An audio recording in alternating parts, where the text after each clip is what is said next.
اعوذ باللہ من الشیطان الرجیم بسم اللہ الرحمن الرحیم السلام علیکم ورحمۃ اللہ وبرکاتہ۔ Welcome to Islamic studies notes.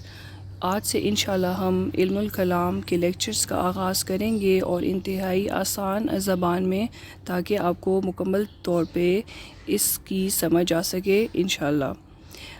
آج پہلا لیکچر ہے اور آج ہم ڈسکس کریں گے علم الکلام کی تعریف۔ سب سے پہلے یہ بات آپ ذہن میں رکھ لیں کہ دین جو ہے وہ دو چیزوں کا مجموعہ ہے، ایک ہے معاملات یا عبادات، دوسرا ہے عقائد۔ معاملات اور عبادات کا فہم ہمیں علم الفقہ سے ہوتا ہے اور عقائد کے بارے میں ہم علم العقائد کے ذریعے سے جان پاتے ہیں۔ علم الفقہ ہے جو ہم پریکٹیکلی کرتے ہیں، what we do practically، اور علم العقائد ہے on the basis of what we react in our life، یا جو ہم دل سے قبول کرتے ہیں۔ علم الفقہ علم اصول الفقہ پر منحصر ہے، جبکہ علم العقائد علم کلام پر منحصر ہے۔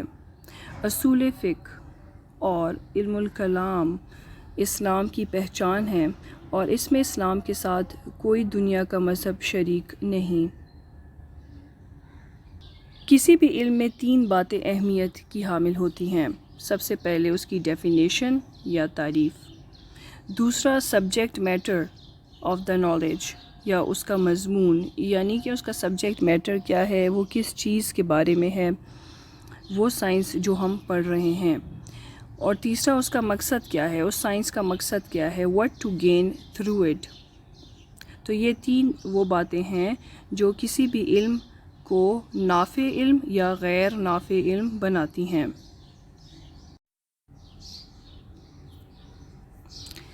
علم کلام کے دو معنی ہیں، ایک تو ہے قاموسی یا لغوی معنی جسے ہم لیکسیکل میننگ بھی کہتے ہیں، اور دوسرا ہے اصطلاحی معنی جسے ہم ٹیکنیکل میننگ کہتے ہیں۔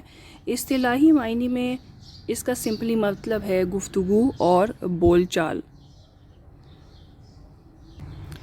علم الکلام کے اصطلاحی معنی اگر ہم دیکھیں تو اس کے دو معنی کیے گئے ہیں، ایک متقدمین علماء کرام کی ڈیفینیشن ہے اور ایک متاخرین علماء کلام کی ڈیفینیشن ہے۔ متقدمین کون ہیں؟ حضور صلی اللہ علیہ وسلم نے 3 صدیوں کی گواہی دی کہ ان میں اچھا کام ہوگا۔ رسول صلی اللہ علیہ وسلم نے فرمایا، خیر امتی قرنی ثم الذین یلونہم ثم الذین یلونہم، مطلب میرے بہترین امتی میرے زمانے کے لوگ ہیں، یعنی صحابہ کرام، پھر وہ لوگ جنہوں نے ان صحابہ کرام کا زمانہ پایا یعنی تابعین، پھر وہ لوگ جنہوں نے ان تابعین کا زمانہ پایا یعنی تبع تابعین۔ لہٰذا صحابہ کرام رضی اللہ تعالیٰ عنہم، تابعین اور تبع تابعین کو متقدمین اور ان کے بعد کے علماء کو متاخرین کہیں گے۔ متقدمین کی تعریف صرف اور صرف اسلامی تہذیب یعنی اسلامک سویلائزیشن پر منحصر کرتی ہے۔ متقدمین کی نظر نہ تو گریک فلاسفی پر تھی، نہ کوپٹک سویلائزیشن پر، نہ ہوسا پر، نہ پرشین پر، نہ انڈین پر، نہ ہی لیٹن پر۔ اس وقت لنگوا فرینکا یعنی عام زبان عربی ہی تھی۔ متاخرین کے زمانے میں کیا ہوا کہ یعنی بعد کے آنے والے جو لوگ تھے اس میں کیا ہوا کہ مختلف تہذیبوں کے اثرات مسلمانوں پر ہوئے اور اسلام بہت پھیل گیا اور دوسرے مذاہب کے لوگوں کے ساتھ انٹریکشن بڑھا۔ یعنی متقدمین کے زمانے میں Islamic civilization was quite pure, لیکن متاخرین میں جب اسلام پھیل گیا تو دوسرے مذاہب کے ساتھ بھی ان کا انٹریکشن ہوا، لہٰذا شریعت کے ساتھ ساتھ عقلی تائید کی بھی ضرورت پڑی، کیونکہ ہورائزن جو تھا وہ کافی وسیع ہو گیا تھا، لوگ ریشنلسٹ ہو گئے تھے اور زیادہ سے زیادہ لوگوں نے عربی سیکھی، جس سے orientalist the western people who study اسلام بھی شامل ہو گئے تھے. لہٰذا متاخرین کی تعریف کرتے ہوئے عقلی دلائل کو بھی شامل کیا گیا. انہوں نے یونان کے فلسفے کو ہتھیار ان کی ہی خلاف استعمال کیا and that showed that Islamic doctrines in perfect harmony with the established rational philosophy. ان دونوں کو ایکسپلین کرنے کے بعد یعنی متقدمین کی تعریف کس بیک گراؤنڈ پہ ہے اور کیا بیک گراؤنڈ تھا اس کا اور متاخرین کا کیا بیک گراؤنڈ تھا اس کو سامنے رکھتے ہوئے ہم دیکھتے ہیں کہ متقدمین نے علم الکلام کی کیا تعریف کی ہے.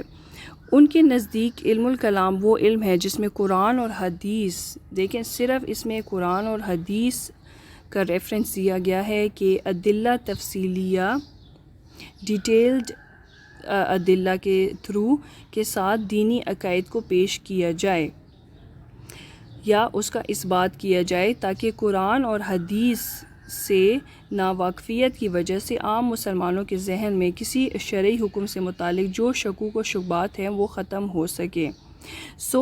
ان کا جو علم الکلام کی جو تعریف ہے it is solely based on Quran and حدیث.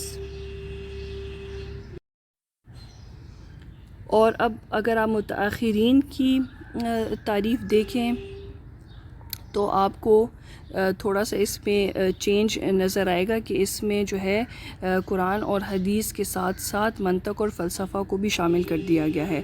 علم الکلام وہ علم ہے جس میں قرآن اور حدیث کے ساتھ ادلہ تفصیلیہ کے ساتھ پروفس ڈیٹیلڈ پروفس ادلہ کا اس ٹائم میرے مائنڈ میں میننگ نہیں آ رہا تھا. ادلہ کوڈ بی پروفس تفصیلیہ کے ساتھ ثابت شدہ عقائد کو منطق اور فلسفے کی تائید کے ساتھ پیش کیا جائے تاکہ لوگوں کو عقلی بنیاد پر جو شکوک و شبہات پیدا ہوتے ہیں ان کا ادراک کیا جا سکے. یہاں پہ میں ایک اور امپورٹنٹ بات بتاتی چلوں کہ آپ کسی بھی فیلڈ کو جب آپ پڑھتے ہیں تو ان کی جو ٹرمینالوجیز ہیں ان کو ایز اٹ از سمجھنا بہت ضروری ہوتا ہے کیونکہ ٹرانسلیشنز آپ کو پتہ ہے کہ آر ناٹ فیتھفل. وہ آپ کو اس کا مکمل ادراک اس جو فیلڈ میں سے ٹرمینالوجی ہے اس کا ادراک نہیں کر سکتے. اس وجہ سے بہتر ہوتا ہے کہ آپ اس فیلڈ کی جو ٹرمینالوجیز ہیں ان کو as it is he understand کریں. اس میں آپ کو میں ایک ایگزامپل وحی کی دیتی ہوں. وحی کا اگر آپ انگلش ٹرانسلیشن دیکھیں تو وہ سمپلی ریویلیشن ہے, لیکن اگر آپ اس کو عربی لغت میں دیکھیں تو اس کے کئی معنی ہیں. قرآن مجید کے لائٹ کے اندر اس کے 6-7 میننگز آ جاتے ہیں. مزید یہ کہ متاخرین کی اس کوشش کے باوجود کہ علم الکلام کے مسائل کو فلسفہ اور تصوف کے مسائل سے ہم آہنگ کر دیا جائے, کلام نے اپنی انفرادیت قائم رکھی اور وہ اپنے بنیادی یعنی دینی نقطہ نظر, اس کا بنیادی نقطہ نظر کیا ہے؟ دینی. اس نے اپنے آپ کو وحی و الہام یعنی قرآن اور سنت کی حدود کا پابند رکھا. برِ صغیر کے متاخرین مثلاً ملا عبد الحکیم سیالکوٹی, مجدد الف الثانی, شاہ ولی اللہ محدث دہلوی اور دور جدید میں مصر کے محمد عبدہ اور پاکستان کے علامہ محمد اقبال کے افکار کو اس سلسلے میں بطور شہادت پیش کیا جا سکتا ہے. یہاں پر ہم علامہ ابن خلدون کی تعریف بھی بیان کرتے چلیں کیونکہ آج بھی ان کو یورپ میں father of philosophy of history اور فادر آف سوشیولوجی مانا جاتا ہے. یہ 8ویں صدی کی ابتدا میں گزرے. انہوں نے اپنی کتاب مقدمہ ابن خلدون میں علم الکلام کی تعریف میں لکھا ہے کہ یہ علم ادلہ کے ذریعے سے عقائد ایمانیہ کو ثابت یا جن لوگوں نے اسلاف و اہل سنت کے عقائد کو چھوڑ کر عقائد جدید اختیار کیے ان کی تردید کرتا ہے, چونکہ عقائد ایمانیہ میں چوٹی کا عقیدہ توحید ہے. ایک اور جگہ یا اور الفاظ میں علم الکلام وہ علم ہے جس میں پہلے دینی عقائد کو قرآن اور حدیث سے ثابت کیا جائے. سب سے پہلے قرآن اور حدیث سے ان کو پروو کیا جائے گا. اور پھر پختہ عقلی دلائل کے ساتھ ان دینی عقائد کو ایسے واضح کیا جائے، یعنی قرآن اور حدیث سے ثابت کرنے کے بعد عقلی دلائل کے ساتھ بھی ان دینی عقائد کو واضح کیا جائے تاکہ غیر مسلموں یا اسلام سے منحرف فرقوں کے شکوک و شبہات کی نفی ہو سکے۔ آئی ہوپ کہ یہ لیکچر آپ کو سمجھ آ گیا ہوگا۔ If you have any questions اب کامنٹ ڈاؤن بلو، انشاءاللہ میں کوشش کروں گی کہ آپ کو جواب دے سکوں۔ انٹل نیکسٹ ٹائم، وما علینا الا البلاغ۔ السلام علیکم ورحمۃ اللہ وبرکاتہ۔